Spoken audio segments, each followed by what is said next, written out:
morning. All right. Everyone nod if you can hear me now. Thank you. Thank you so much for your patience as we figure out how to make technology work for us. We're here for Lewis County's Community Engagement Board 101. And I'm here with Megan Shepard, Lewis County Juvenile Court Truancy Program, Juvenile Probation Officer, and my name's Deanna East. I'm from Capital Region ESD 113, and I'm the Attendance and Reengagement Coordinator. Thank you so much for joining us today. We want to start out with a little bit of housekeeping for our webinar today. We're going to be, if you have a question while we're going through, we are recording this today. I'm sure you already saw the little indicator. Because we're going to be using this for training purposes for all the schools that can't come today, we're going to have you hold your questions till the end. My two assistants, Cassandra and Cassandra, because I only hire people with the first name Cassandra, will be collecting those questions for us and giving us those questions later on in the webinar. All right, and hopefully everything is continuing working now. So we're discussing the truancy process in a condensed form. You guys have already gotten information from Megan here, I'm sure, but she wants to make sure that if you give this training to a school and it's given to somebody that hasn't had the information about the truancy process, that they understand where community engagement boards are added in this process. So that's what we're going to be going over today, is where we add community engagement boards for Lewis County, where it's considered best practice, and a little bit of why we're doing community engagement boards. All right. So before we get started, we just want to make sure that as we get started here, that we're acknowledging that our region is on lands that were forcibly removed from, in our area where we're at today is Squaxin Island people. For ESD 113, here's the tribes that are recognized on the lands of the areas that we cover, but also we want to take a moment and remember that of the lands that we don't know, the ones that were lost to us as our history took these lands from people that had honored and cared for these lands before us. If you would like to put in chat where you're coming from today, in which lands, please do so.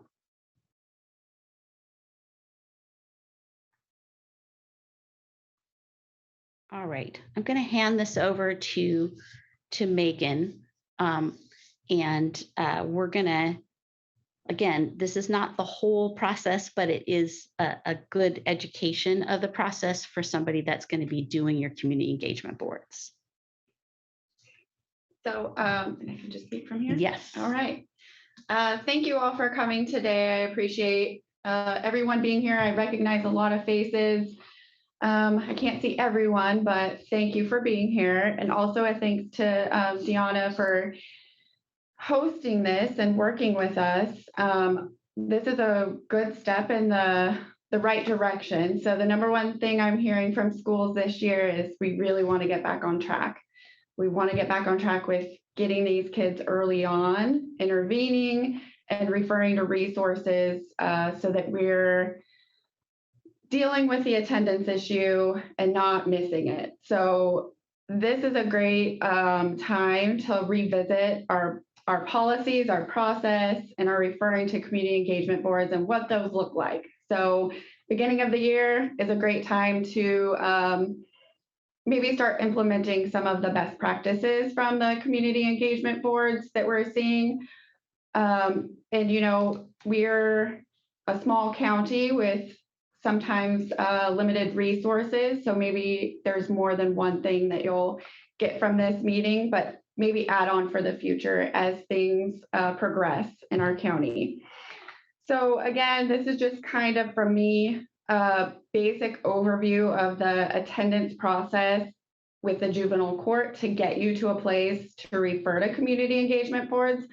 I've met with pretty much everyone by this point, all of the school districts, but if I haven't met with you, or maybe there's staff who have more questions on all of these fine details, get with me. I'm happy to go over that, to come to your school and to talk about any information that you have questions. So again, the age of mandatory attendance, the law states is 8 to 17. So what I always tell schools is once they hit 18, they're looked at as an adult. So there's not, the truancy process doesn't apply to them, but we'll work with kids right up until they're 18 and trying to get them in a program that is of interest to them, so that they're successful at completing either their diploma or a GED or alternative school.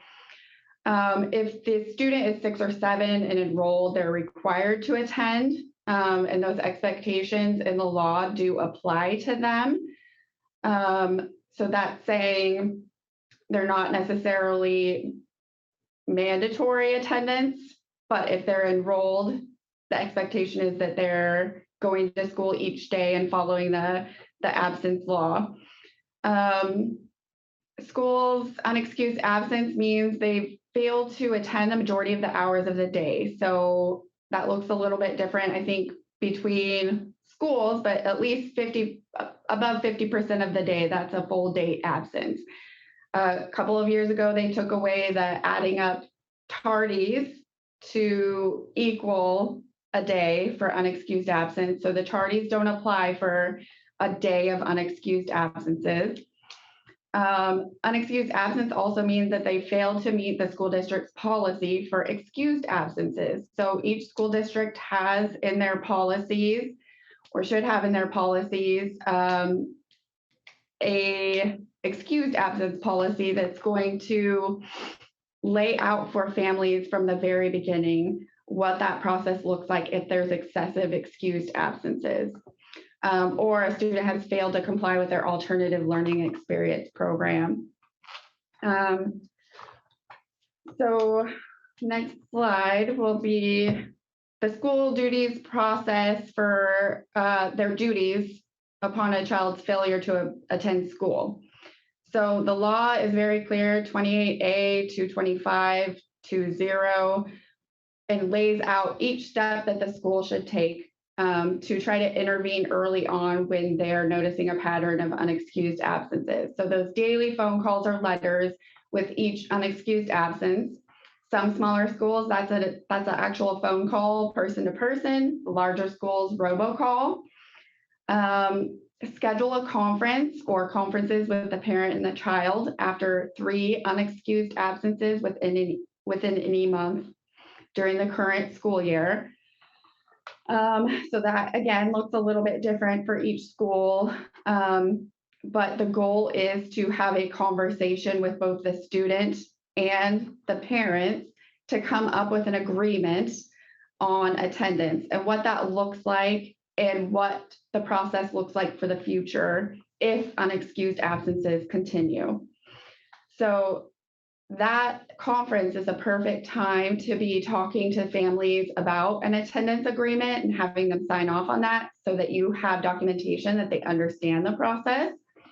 It's also a great time if you have them in the building in the same place for middle school and high school to take that extra step of the warns or similar assessment to determine appropriate interventions. Because the law also says that at some point between the 2nd and the 7th unexcused absence, you're taking those data-informed steps to eliminate or reduce the child absences. So again, for middle and high school, that's that assessment. And then for any child who has that 504 IEP, that includes a team meeting to discuss what that plan looks like. Because obviously, if there are already some excessive unexcused absences, there might need to be some adjustments or some tweaking of some sort. And then what happens when you're going over that warns or similar assessment? So the student is willing to take that. Who gets that information or looks at that information to apply some interventions that are appropriate from the information that you gather? So those might be things like adjusting the school program, providing more individualized or remedial instruction, maybe looking at an alternative school or phone calls in the morning to help with getting up, those sorts of things. And maybe at that point, you decide to refer to community engagement board early on to kind of stop the I guess, trail of unexcused absences in that point. And then again, for elementary students, a conference is also supposed to be scheduled after the 5th excused absence in a month or 10 in a school year. So I always try to let people know, of course, there are some gray areas. If a student has flu and you know that they're going to be gone for this week, that might look a little bit different than the student whose parents aren't communicating with you, but say, oh yeah, they're sick and they need to be excused. So that looks a little bit different for each case, and it's a case-by-case scenario. School duties, again, just to continue, by the 7th unexcused absence in a month, the school is to take some action. So you've had that conference, but there continue to be absences. By the 7th unexcused, you're entering into an agreement with the student and parent, saying that they understand the attendance requirements and the expectations, which hopefully has maybe happened from that conference. Or you can refer to a community engagement board for them to enter into an agreement with the student and the parent, or filing a petition. So the law allows between 7 unexcused absences and up to the 15th unexcused absence in a year to file a petition. If the actions that you've taken as a school haven't decreased the unexcused absences. So when we're looking at that top portion, I look at those as an early intervention to hopefully buy you more time to file an actual petition, make some sort of improvement for the student and the family and their attendance. But if those actions just have not been successful, then that's when you're going to file a truancy petition with the court. In those petitions is where you're going to include all of your documentation of those actions that you've taken. And so you're really laying out for the court and the commissioner all of the actions that you have attempted, the interventions that you've attempted, and then you're filing a truancy petition because the law requires you to. So from the court standpoint, when we get those petitions, I look them over to make sure that they are by the law. If they're not, we send them back and ask for more information. But if they are, we'll approve them and schedule a truancy meeting or a class with me. The school always gets notice of that date. You're not required to go, but it's good information for you to have, maybe if you are referring to a community engagement board simultaneously. Once you file a petition, the stay orders are put into place. So the commissioner signs off on an order putting the action on hold, and currently they expire at the end of this school year. So 6/30 of 2023. You're going to refer to a community engagement board if you haven't already at that point. And it's important to kind of look at how is the family getting the notice of the community engagement board. I always, for my class, I give at least 2 weeks out for them to get mail notice. I know schools give mail, and we're hoping that there are multiple ways that you're communicating with the families about that meeting, but giving plenty of time to make adjustments for work or whatever other obligations that they might have. If the family doesn't show for the community engagement board, I always recommend to please somebody reach out to the family and ask why they weren't available or why they didn't show up, and reschedule if that's appropriate. And then again, with a community engagement board, if the agreement isn't followed or they just don't show up, they don't contact you, and there continue to be unexcused absences, that's when you're going to return the case to the court and we'll schedule them for a court date. We take care of all of that paperwork, the filings, and getting notice. And then you, at that point, would be required to attend the hearing. And so that's kind of the juvenile court process, a quick overview. Again, if you need more information, more detailed information, I haven't met with you, or maybe there's still questions, please feel free to reach out to me and we can make arrangements for that. And I'll pass it on to Deanna. Thank you. All right. So you may have not done a community engagement board for a while, or maybe your district hasn't started those at all yet, or maybe you're just new to your position and you need an overview of where to get started. So when I look at this, is a part of a process. It's a part of the truancy process in our law. And it also, if you notice, you probably have heard the practice 7 ways, and to say it 7 times and in 7 different ways. And if you look through the process, you will realize that this does it in 6 different ways. You have to give a letter, a phone call, an email, a conference, face-to-face, a community engagement board, so a group looking at this process. So it forces us to engage in multiple different ways. It's good to know what your school district does for this process. Who does the required notices, in writing or in phone calls? Does the system consider how many days a parent can excuse an absence? Your district policy will go over when that triggers the system. Do you know the reports that can run automatically where we can see this information? There's also a way for letters to be generated automatically, and we can help get you to the right people to ask those questions of if you don't know how to do these. If the student doesn't do all 3 unexcused absences within 30 days, do they get missed for a conference? And just making sure, I already said that about the absences there. I talked a little early, didn't I? So we're gonna realize that we need to have a board, whether we've had one or not. And so where do we get started is really what we're talking about today. The Community Engagement Board, which often you'll see is shortened to the CEB, should be composed of a school or district staff. The county court should be invited. They may or may not always be able to be there, but we want to make sure they're invited.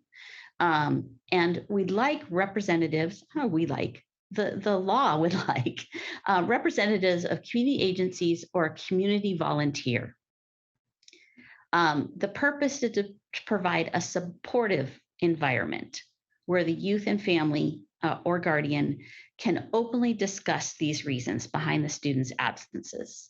So in this process at all, at no point does it say, this is the punishment system, though it very often is for some reason the way it's heard by other people. Okay, truancy has a negative connotation, so that's why we purposely renamed this board to Community Engagement Board. We want to provide that equal voice to identify interventions to encourage and support attendance and involvement. I'm going to say this one more time. Provide an equal voice in identifying interventions that can encourage and support attendance and involvement.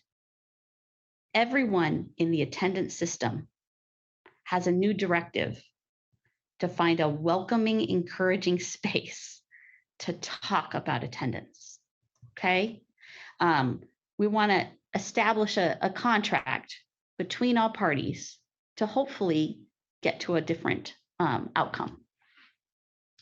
So OSPI's guiding principles on attendance. So it's a foundation to the student's learning, a stepping stone and a necessary precursor to engagement and mastery. Absences tells us that they're not accessing the opportunity to engage in instruction. It reflects inequities that may be caused by our system. Okay, I want people to really hear that. It may be caused by our system. It's a signal that the family might need some support. It's a signal to get curious about why the student's not attending. And students and families are our best partners to understanding the barriers to attendance and how to increase attendance and engagement. So soliciting their voice would be really critical in this process. Okay, so the power of connection and attendance. So we want to make sure that we're providing the best factors to reduce those absences, and school connection actually is the best place to do that. So we help develop a positive health behaviors and how they feel about themselves when they attend, but students don't realize that.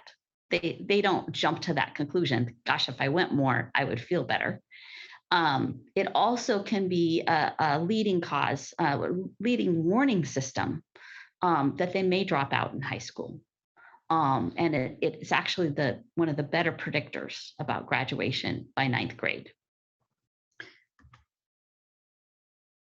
So where do I start for setting up my community engagement boards? It would take going to those key participants and saying, okay, we need to organize this. The person organizing it doesn't have to be an administrator. We just have to have one in the process, somebody that has the power to adjust the school schedule or look at alternatives in the school setting. So we need at least one of those players to have that power. The rest of them in the process could be people in your district or schools, the school nurse, a counselor, a social worker, a teacher. We can solicit so many great staff that really care about students, and they can be included in this process. You want to make sure that you've secured adequate space. Are you doing one at a time? Are you doing multiples all at once? What space are you going to need is something to be considered as you start these boards. You need to do a schedule to start. So I know many of small districts say, well, we don't need one every week. But if I set a schedule of having them once a month, then at least it's available. It's hard for me. It's harder to scramble and get these people together than to schedule something and be able to cancel it if it's not needed. So that's just my own observances on having these kind of meetings going on. You need to secure a list of district and community resources. Someone in your district may already have a list started, a counselor, your McKinney-Vento support, student support office. Some of those might already have those lists. If not, that's something that you're going to need to consider with your board. Do a test run with a family. So a family that's getting up there, maybe they're not quite at the level, but you want to test out your new system. Try doing that with a couple families that might be getting close. All right. I already started the teams there. Here's some other ideas for key staff members that might be great for this team. How about a coach? How about your tribal or military liaison? McKinney-Vento staff are great to invite as well. And so remembering those support services, do you have PBIS person, all of those that already play a role in working with these families would be a great pool to look at. Then you're going to solicit representatives out in the agencies, in your community. And I have some ideas for that a little later on where to start looking for those outside people to help out. So I guess I have it right away. I must have moved it back. So look at your community. Who's in your community? I want to reflect the families that I'm serving. So if you have a large employer in the area, I would definitely be asking if somebody from there would like to participate on our boards. If we have our community service providers on that list, I'd be asking them as well. Business owners that hire teens, employees from large agencies, sometimes they have a give back community program. So you could outreach to them and say, hey, do you have this program? We'd like to advertise that we need some volunteers. For our area, we're sitting in Olympia right now. So we have a lot of city, state, and federal employees sitting around us. I'd be definitely talking to those agencies if I was living in this area. How about your local recruiter or military base if you're near a military base? Are you near a tribe? How about your tribal elders? Ethnic and cultural organizations? Groups that serve non-English speakers. This is an area that we commonly forget. Youth groups, churches, youth organization, mentoring programs. Got a big brother, big sister program in your area? Homeless and low income support, civic organizations, and how about your unions? Obviously, we're going to outreach to the courts here, but how about AmeriCorps volunteers in your area? Your local college might have internships available. So communicating with your local community college or universities, how can we partner with them and maybe get some additional help from those? If I'm going to go and I'm going to become a social worker, I would love to get started in an organization that was helping students. Have you outreach to the ESD? We have student assistant professionals in a lot of our areas. Maybe one of them would be interested in helping you at your school. All right, so what's our process? Now, I can't tell you what your process should be, because whether you're a large school or a small school is really going to make a difference on how many students you're going to be serving. So you have to sit down with those key players and decide, what is this going to look like for us? What paperwork are we going to need? How are we going to communicate with our members, with our staff, and back to getting information back to see if this is even working? What structures are we going to need to put in place? Okay. Is our community engagement boards going to be online? Are they going to be in person? We know in person is actually better. But for some families, it might not be an option. So are we going to have both? How often is that board needed? Are we going to offer one at night and one in the morning? You know, we have to take in consideration, when can my family go there? So keeping those in consideration when I'm deciding how often I need to have this board. Who will facilitate those meetings? So you can divide up in teams. So maybe you have a large team and they divide out in little teams during those meetings, so you can have several going on at the same time. Who coordinates? Who's managing this? Now, this can be anybody at the school can be the coordinator that has the time to make sure that all the pieces are in place. Has the volunteers been invited? Is the facility secured? Is the communications material all ready to go? So that doesn't always have to be who's facilitating that's helping in this process. Okay, really important. Who checks the attendance data? All right, who works with the truancy lead to make sure we're coordinating within their system? Who schedules with the families and provides the translator if needed? Who does the warns or alternative assessment? Who greets the families when they come in? Because usually you'll have either several coming in at once, or they're waiting to go in a room. If you just have no one standing out there, that wouldn't feel very good. Who's going to follow up with a family? I think this is one of the most important positions of who's going to follow up with the students and the staff to see if these interventions are working and refer them back if they're not, or to the truancy lead if there's just no even start in trying to comply. And again, that list of resources, that's going to grow as your meetings continue, because as you start to add community board members into this, you're going to find that more supports are available out there. We just didn't know about them yet. Okay, so we have the family in our meeting. We need to use a system of how to make sure that people are able to engage. And so one of the ideas would be motivational interviewing.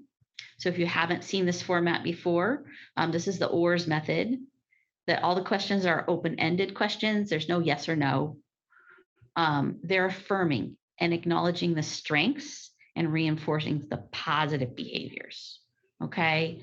We wanna make sure that we reflect that we're actively listening, and we're gonna allow that student to hear what they said, how we're understanding what they're saying.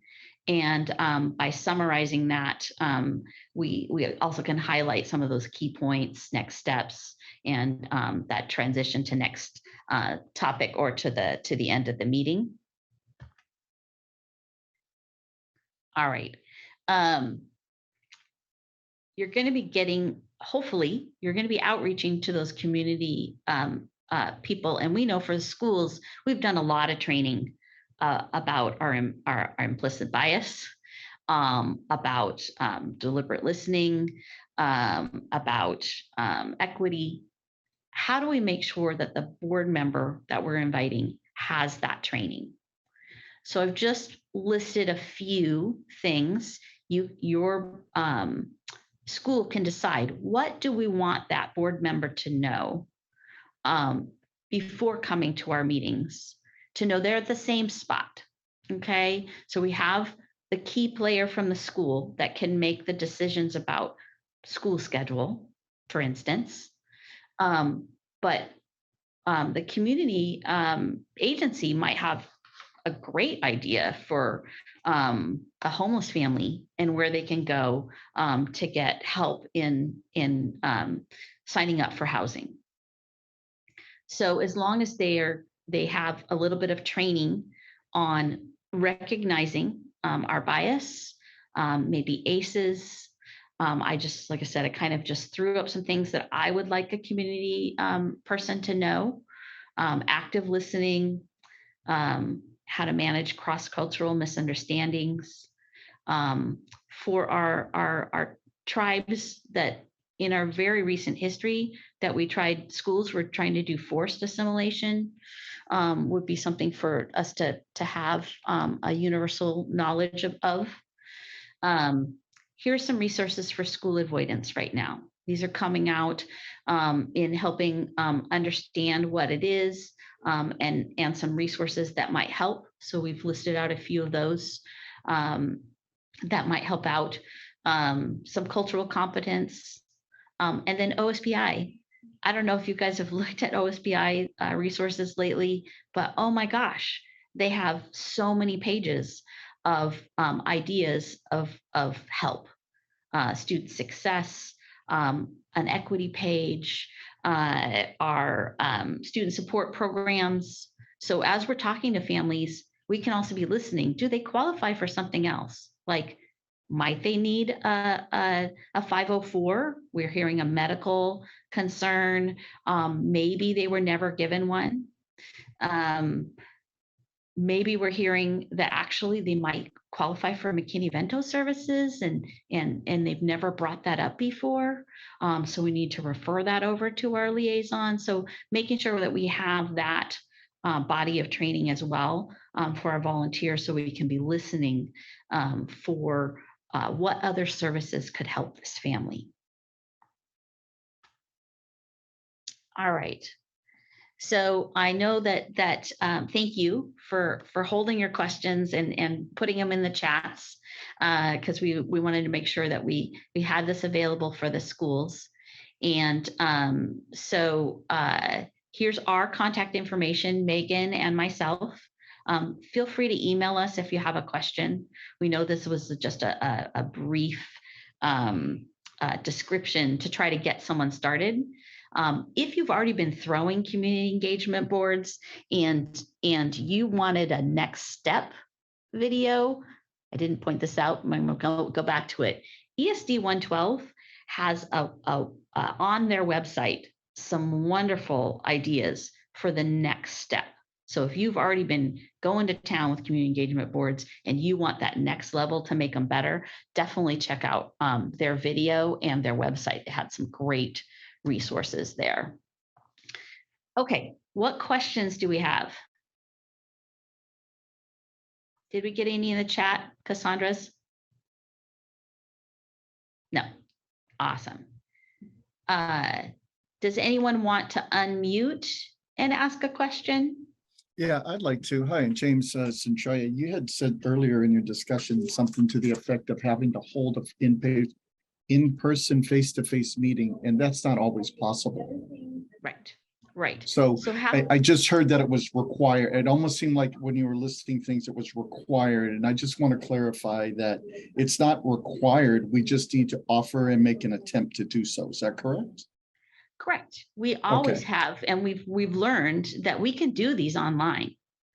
Are they as effective as doing it face-to-face? I don't think so, but we have to consider that as an option. Some people don't feel comfortable walking into a group situation yet, or maybe the distance wise, they just can't be there. Then we can still hold these meetings online. Does that help clarify there? Yep. Awesome. Thanks. Anyone else?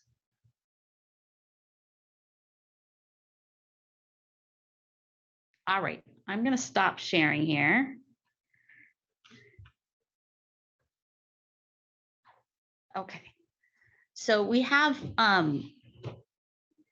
embedded in this PowerPoint some helpful solutions, helpful ideas. So just know we've written out,